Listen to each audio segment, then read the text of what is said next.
ஒரு வழியா ப்ரௌனீஸ் எல்லாத்தையுமே பேக் பண்ணி எடுத்து கொரியர் அனுப்பிவிட்டாச்சு. நேத்து எனக்கு என்னலாம் ப்ரௌனீஸ் வந்துட்டு ஆர்டர் இருந்ததுன்னு பார்க்கலாமா? இது வந்துட்டு அசார்டட் ப்ரௌனி, கருப்பு கவனி ப்ரௌனி, அது கூட பிளாண்டி, அப்புறம் ஆல்மண்ட் ப்ரௌனி, அப்புறம் பர்த்டேக்கு கூட ப்ரௌனீஸ் கேட்டிருந்தாங்க. ஸோ எல்லாத்தையும் பேக் பண்ணி இந்த மாரி கட் பண்ணி எடுத்து பாக்ஸில வச்சு அரேஞ்ச் பண்ணி பார்க்கும்போது கிடைக்கும் பாருங்க ஒரு சந்தோஷம். அத சொல்றதுக்கு உண்மையாவே வார்த்தையே இல்ல. உங்களுக்கு யாருக்காவது சர்ப்ரைஸ் பண்ணணும், ப்ரௌனீஸ் அனுப்பணும், யாருக்காவது பர்த்டே இருக்கு அப்படின்னா ஒரு 2 டேஸ் பிஃபோரா என்கிட்ட சொன்னீங்கன்னா, நான் அதுக்கு தகுந்த மாரி பிளான் பண்ணி, அவங்களுக்கு வந்துட்டு சர்ப்ரைஸா வந்துட்டு ப்ரௌனீஸ் வந்து அனுப்பி விட்டுடுவேன். நேத்து ஒரு சிஸ்டர் வந்து சடனா வந்து உடனே எனக்கு வேலூருக்கு வந்துட்டு நீங்க கொரியர் பண்ணி விடணும் அப்படின்னு சொல்லிட்டு சொன்னாங்க.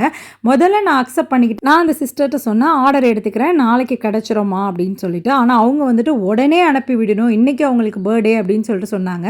ஸோ அந்த மாதிரி நம்மளால உடனே பண்ண முடியாது. உங்களுக்கு ஒரு வேளை வேணும்னா டிஸ்கிரிப்ஷன்ல நம்பர் தரேன், கான்டாக்ட் பண்ணி டீட்டெயில்ஸ் தெரிஞ்சுக்கோங்க.